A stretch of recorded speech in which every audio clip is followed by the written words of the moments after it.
Gabe Padilla with CageMinds.com, here with the infamous Coach Lujan, coming off a very successful weekend last weekend.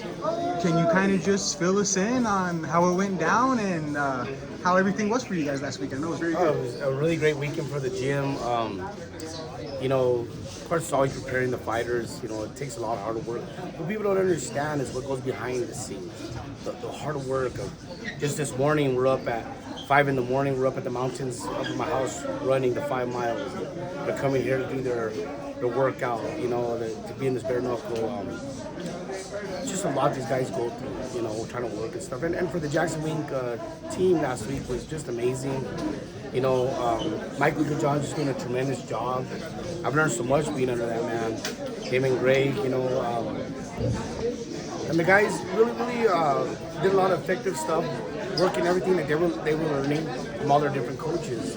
So just fun. It was a fun night. To kind of bounce off that, I was watching you corner this last weekend, and you basically have your own style on the MMA base wrestling to transferring over to MMA, Right. And I really respect your way you do it, because it's crazy on how you evolved from the wrestling mat now into the cage, Right. and it's a really good technique that I've seen. And just kind of, how did you come up with those certain techniques? Like I heard you screaming knee the butt to pass the guard. I mean, that's brilliant stuff like that, and that's not just someone that has that really is your experience talking and your background of years in just combat sports. So how do you think of these things, and how does that happen for you? Well, growing up, of course, I was a street fighter growing up all my life. They grew up with Johnny and Fluffy and Wessel and those guys from Wells Park, Danny Romero, and so I didn't know how to box, more skillful wise. The Garcias, I learned how to kickbox. Of course, wrestling was my game, so I've always fought.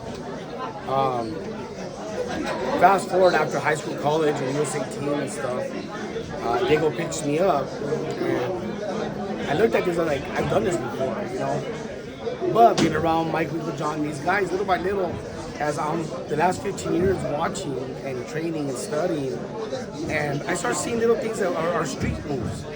My whole style is always, I call it the breakdance style. That's my whole wrestling, my whole fighting. You hit the dirt, you gotta go to work. But knowing how much knees and elbows we can use, and being a street fighter, I used everything. So I'm watching these guys not utilizing those areas sometimes when they're in the guard. They're fighting for hand, but I'm like, just start cracking the knees to the butt, And so we train it, we drill it. We drill it over and over and over. I practice every night.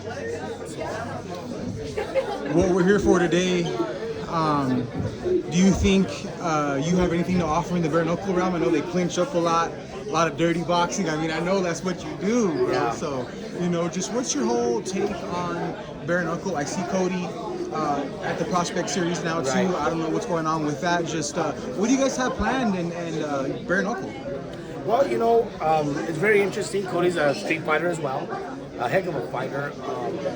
Bare knuckle's been talking to us about him being here, so we're working on these things. And what I bring to this game for this part is that they're dirty boxing, the clinch, learn how to sweep and move and kind of slip a lot of new stuff. Because especially in the MMA, I do a lot of cage work.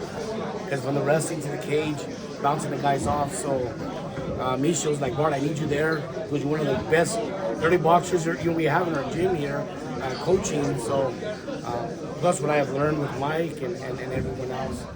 So that's kind of where I stand. Of course, always conditioning. Always conditioning. That's my number one. Sounds good.